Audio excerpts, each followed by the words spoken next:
గడిచిన సర్పంచ్ ఎలక్షన్లో కాంగ్రెస్ పార్టీ దాదాపుగా 70% పైగా కాంగ్రెస్ మద్దతుదారులు సర్పంచ్లుగా ఎన్నికవడం, ఇటీవల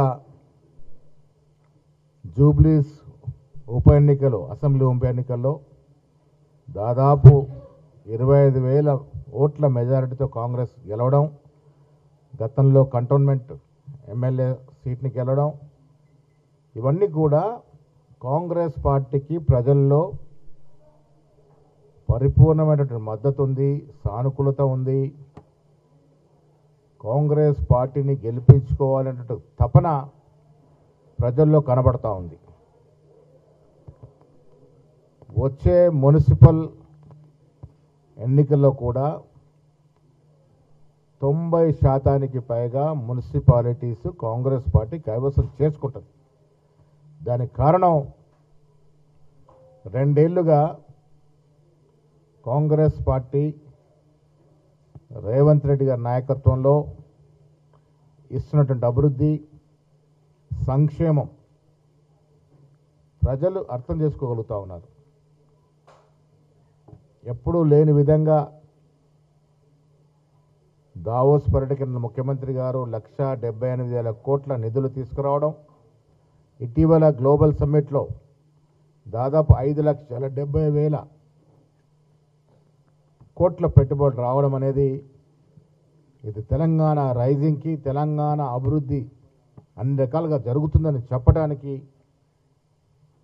ఒక ఉదాహరణ. విద్యా వైద్యంలో నియోజకవర్గానికి ఒక ఇంటిగ్రేటెడ్ స్కూల్, రోడ్ల విస్తరణ, వ్యవసాయానికి సంబంధించి కళాశాలలు, విశ్వవిద్యాలయ ఉపకులపతుల నియామకము, పిహెచ్సి ప్రైమరీ హెల్త్ సెంటర్ నుంచి నిమ్స్ వరకు పరిపూర్ణంగా ప్రక్షాళన చేసి వైద్య శాఖని అభివృద్ధి చేయడం, ఒకవైపు స్పోర్ట్స్కి నిధులు ఇవ్వడం, రకరకాలుగా తెలంగాణ రాష్ట్రం గతంలో ఎప్పుడు లేని విధంగా అభివృద్ధి చెందుతూ ఉంది. కేసీఆర్ గారు ఇచ్చినటువంటి అప్పు 7.5 లక్షల కోట్ల అప్పులో కోరుకుపోయినప్పటికి కూడా దాన్ని అధిగమిస్తూ ముఖ్యమంత్రి గారు, ఆర్థిక మంత్రి గారు అందరూ కూడా సమిష్టిగా పనిచేస్తూ ముందుకెళ్తున్నటువంటి తరుణంలో మొన్న జరిగిన సర్పంచ్ ఎన్నికల్లో దాదాపు 70% గెలిచాం. కొన్ని చోట్ల కాంగ్రెస్ అభ్యర్థులే అధిక శక్తిలో పోటీ చేయడం వల్ల అక్కడక్కడ బీఆర్ఎస్ పార్టీ కొంత గెలిచింది. దాన్ని వారేదో మాకేదో చీగురుస్తుందని చెప్పుకుంటా ఉన్నారు. అది సాధ్యమే పనే కాదు. బీఆర్ఎస్ పని రాష్ట్రంలో అయిపోయింది. కేటీఆర్కి సిస్టర్ స్ట్రోక్తో బాధపడతా ఉన్నాడు. హరీష్ రావు గారు మరదల స్ట్రోక్తో బాధపడతా ఉన్నారు. కవిత వేసే సకల ప్రశ్నలకి జవాబు చెప్పలేక తికమక్క పడుతూ ఇబ్బంది పడుతున్నట్టు సందర్భం చూస్తూ ఉన్నాం. ఇన్నేళ్లుగా కాంగ్రెస్ నాయకులు వారు చేసినటువంటి అవినీతి గురించి, రాష్ట్రాన్ని 10 ఏళ్లుగా దోచుకున్న తీరు గురించి చెప్తే ప్రజలు కొంతవరకే నమ్మినారు. కానీ వీళ్ళ కవిత సాక్షాత్తు 10 ఏళ్ళు అక్కడ ఉండి అధికారుల నుండి కేసీఆర్ కూతురుగా వీళ్ళ బయటకు వచ్చి ఆవిడ మాట్లాడుతూ ఉంటే ఆ ప్రశ్నలకు జవాబు చెప్పలేనంటే తికమక స్థితిలో కేటీఆర్ గారు, హరీష్ రావు గారు ఉన్నారు. వారు చేసిన అవినీతి భాగవతం, వారు చేసిన విచ్చలవిడి పాలన గురించి కవిత ప్రత్యక్షంగా బయటకు చెప్తా ఉంటే ఇది బహిర్గతమైపోయింది. తెలంగాణ రాష్ట్రాన్ని 10 ఏళ్లుగా కేసీఆర్ కుటుంబ సభ్యులు దోచుకున్నారు, యథేచ్ఛగా నిధులు స్వాహా చేశారనేది వాస్తవాలు బయటకు వచ్చిన తరుణంలో జరిగే మున్సిపల్ ఎన్నికల్లో కాంగ్రెస్ పార్టీకి పెద్ద ఎత్తున పట్టం కడతారనే ఒక ఆశ మాకుంది. ప్రజలకి మేము ఇస్తున్నటువంటి సంక్షేమం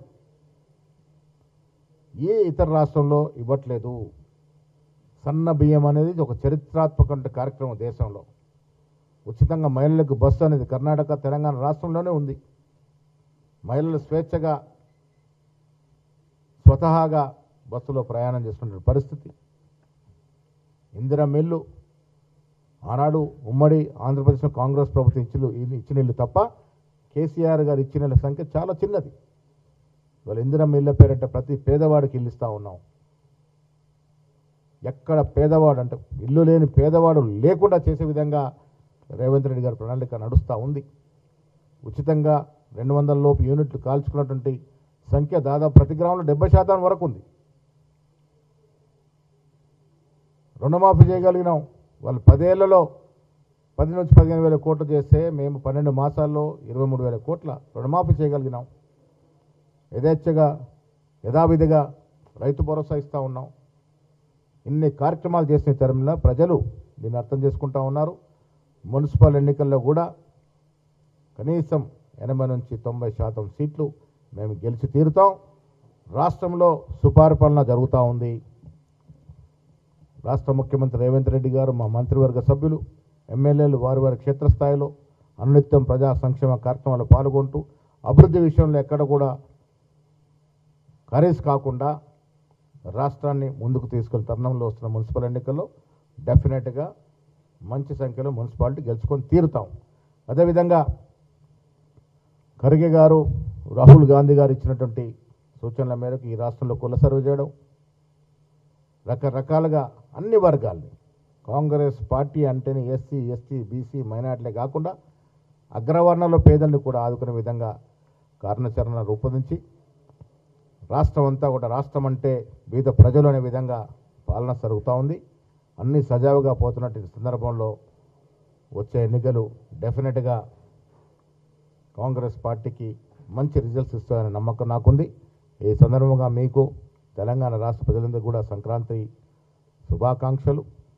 కొత్త సంవత్సరం అడిగి అందరూ కూడా సుఖ సంతోషాలతో ఉండాలని కోరుకుంటా ఉన్నాను.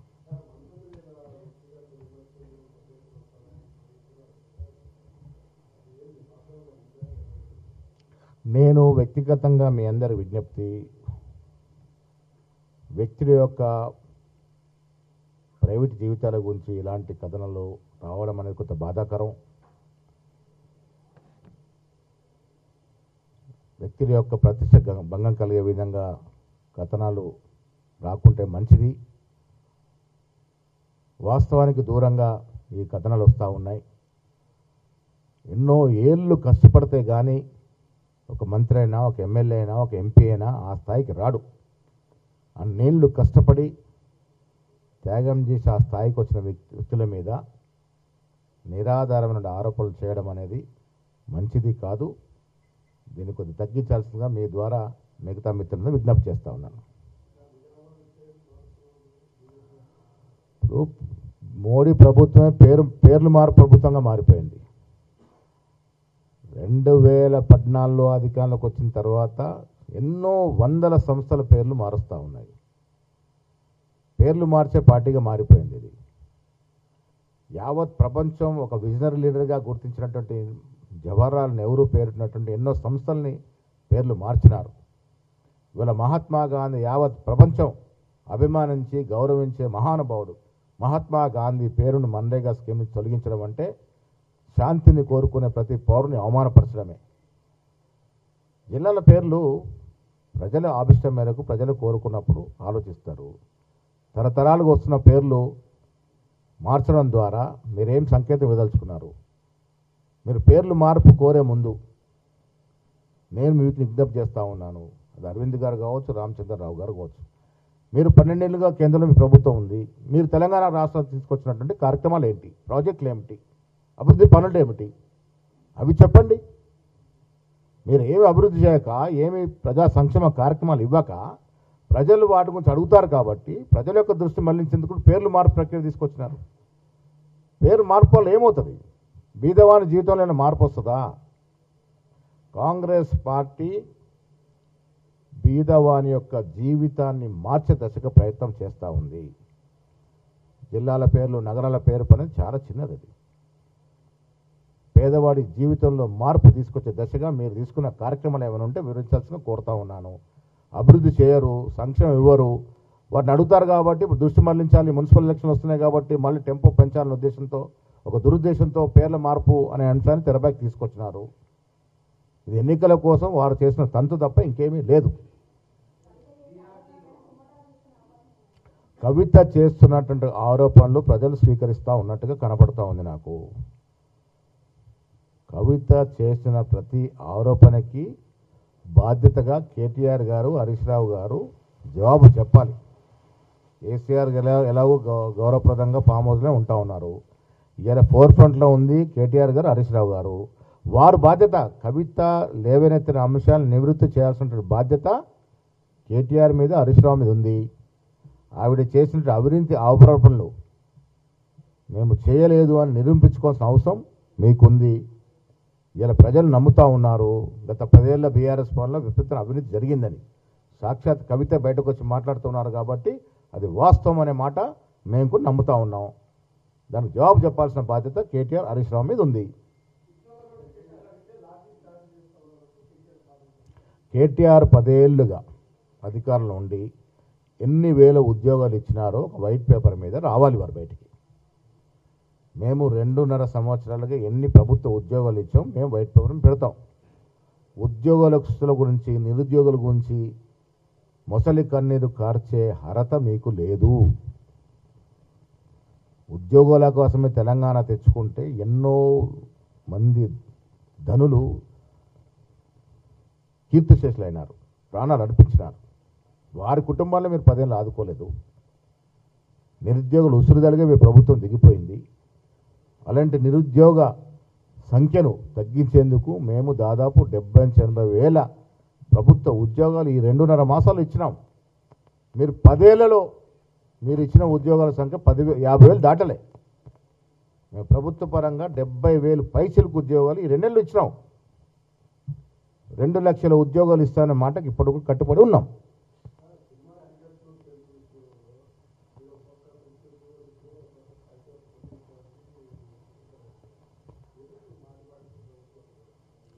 కమర్షియల్ సినిమాల విషయంలో వారికి జరిగినటువంటి ఖర్చు నిమిత్తం వారు పెట్టుకున్నట్టు అప్లికేషన్ పరిశీలించి నిర్ణయాలు తీసుకుంటాను. నాకు లోతుగా దాని మీద నేను అధ్యయనం చేయలేదు. మీ ద్వారా ప్రభుత్వానికి విజ్ఞప్తి చేస్తాను. ఎంత పెద్ద సినిమా అయినా టికెట్లు అనేవి సామాన్యుడికి అందుబాటులో ఉండాలనేది నా వ్యక్తిగత అభిప్రాయం. అందుకే హైకోర్టు ఏమందో నేను చూడలేదు, కానీ పేద సామాన్యుడు అందుబాటులో ఉండాలనేది నా కోరిక.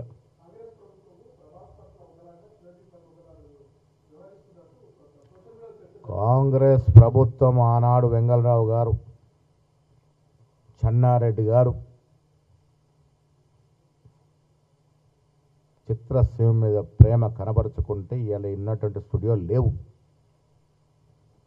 ఇక్కడ గొప్ప గొప్ప స్టూడియోలన్నీ కూడా ఆనాడు మాజీ ముఖ్యమంత్రులు, కాంగ్రెస్ ముఖ్యమంత్రులు వెంగళరావు గారు మరియు చెన్నారెడ్డి గారు చొరవ చూపి చిత్రసీమని మద్రాసు నుంచి హైదరాబాద్కి తీసుకురావడంలో ఆ ఇద్దరు మహానుభావుల యొక్క పాత్ర మరవలేనిది. అప్పటి నుంచి ఇప్పటి వరకు కాంగ్రెస్ పార్టీ వ్యక్తుల నిమిత్తం లేకుండా, కులాలు మతాల నిమిత్తం లేకుండా ప్రతి సినీ కళాకారుని గౌరవిస్తూనే వచ్చింది. ఆ గౌరవం ఇప్పటికి కూడా ఉంటుంది. హైదరాబాద్ భూములను అమ్మిన ఘనత కేటీఆర్ గారిది. అసలు సిసలైన రియల్టర్ కేటీఆర్ గారు. ఇలా హైదరాబాద్ చుట్టూ పరిసర ప్రాంతాల్లో ఎన్ని వెంచర్లో కేటీఆర్ గారికి, కేసీఆర్ కుటుంబ సభ్యులకి వాటాలు ఉన్నాయో ప్రజలందరికీ తెలుసు.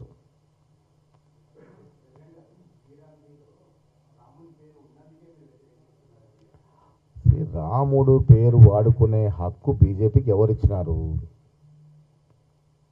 శ్రీరామచంద్రుడు కొన్ని వేల సంవత్సరాల క్రితం ఉన్నటువంటి భగవంతుడు.